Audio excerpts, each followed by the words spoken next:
और आपको याद होगा कि 2004 से 9, 2009 से 14 हमेशा पार्लियामेंट में इस बात पे डिस्कशन होता था कि ये डबल डिजिट से कब महंगाई कम होगी।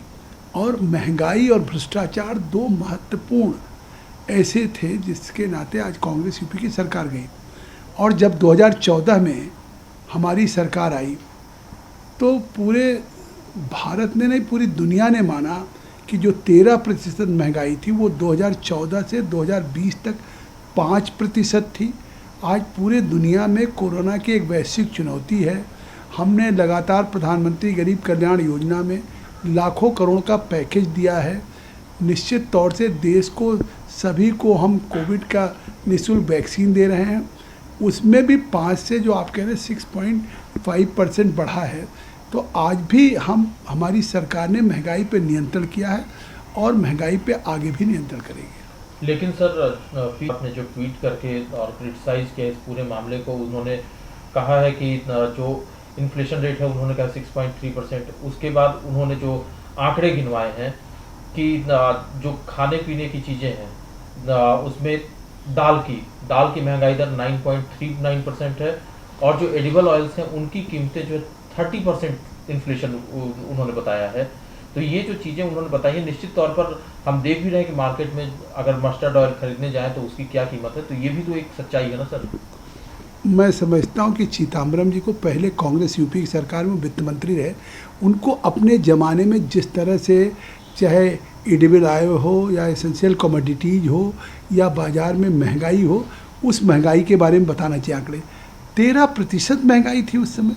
आज यहाँ पे डबल डिजिट छोड़िए, पूरे लगातार पिछले 5 वर्षों से लगातार 5% महंगाई थी, 3% भी बीच में आ गई थी।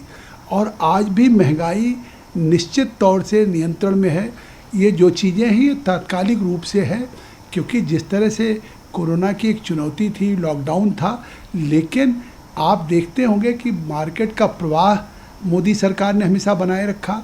गरीबों की क्रय शक्ति कैसे हो, इसीलिए स्ट्रीट वेंडर्स के खातों में पैसा डाला गया। प्रधानमंत्री स्वनिधि में उनको 10-10 हज़ार रुपया दिया गया। देश के सभी जो निर्माण श्रमिक थे उनके खातों में 1,000 डाला गया। रेहड़ी पटरी वालों के लिए, स्ट्रीट वेंडर्स के लिए, उनके लिए स्कीम्स चलाई गई। तो ये इसीलिए चलाई गई है कि उनकी क्रय शक्ति बनी रहे और निश्चित तौर से महंगाई पर नियंत्रण बना रहे। सर एक ट्वीट राहुल गांधी हाल में कुछ घटनाक्रम हुए हैं उसको इंगित करते हुए जो उन्होंने ट्वीट किया है कि श्री राम स्वयं न्याय हैं, सत्य हैं, धर्म है और उनके नाम पर धोखाधड़ी अधर्म है। नहीं, खुशी है कि कम से कम उन्होंने आज स्वीकार किया कि राम सत्य भी हैं, राम न्याय भी हैं, राम धर्म हैं। लेकिन राम मंदिर के निर्माण में लगातार उनकी पार्टी अवरोध बनती रही। आप याद करिए कि जब इसका फैसला हो रहा था तो उस समय के मनमोहन सिंह की सरकार के मंत्री सुप्रीम कोर्ट में श्री कपिल सिब्बल जी अपीयर होकर के उन्होंने कहा था कि ये मामला टाल दिया जाए, लोकसभा के चुनाव के बाद हो। तो जो लोग राम मंदिर के निर्माण में अवरोध हो रहे थे, आज सुप्रीम कोर्ट के फैसले हो गया, हमारी सरकार ने किया और प्रधानमंत्री ने देश के नहीं दुनिया के करोड़ों लोगों की आस्था के उस राम मंदिर का शिलान्यास किया, आज निर्माण हो रहा है। तो अब उस निर्माण को रोकने में व्यवधान न बने राहुल गांधी, नहीं तो देश की जनता माफ़ नहीं करेगी। सर उत्तर प्रदेश से इस समय प्रतापगढ़ में एक पत्रकार शराब माफियाओं के खिलाफ स्टोरी करता है, 3-4 उसकी स्टोरी आती है, उसके बाद उसे धमकी मिलने लगती है, लोग उसका पीछा करने लगते हैं और परेशान होकर के वो पुलिस प्रशासन के पास अपनी गुहार भी लगाता है, रिटर्न में चिट्ठी देता है और एक दिन बाद ही उसकी संदिग्ध परिस्थितियों में मौत हो जाती है।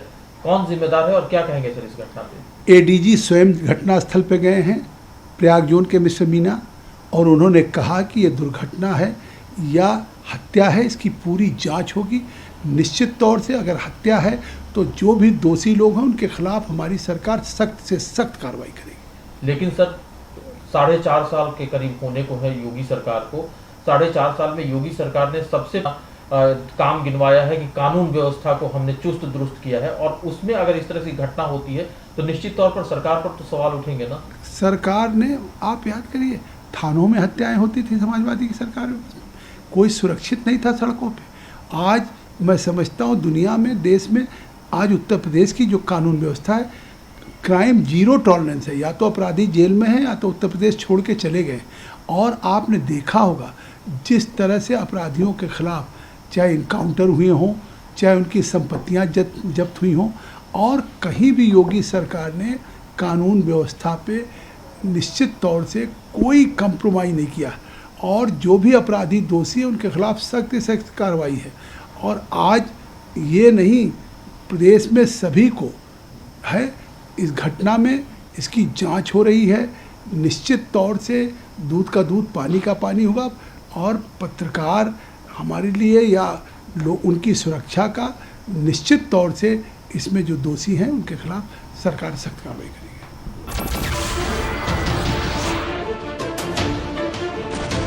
नमस्कार, मैं हूं मानक गुप्ता। अगर आपको हमारा ये वीडियो पसंद आया हो तो इसे लाइक और शेयर जरूर करें, और हाँ, हमें सब्सक्राइब और फॉलो करना ना भूलें ताकि आप देश और दुनिया की कोई खबर मिस ना करें। तो जुड़े रहिए हमारे साथ और देखते रहिए न्यूज़।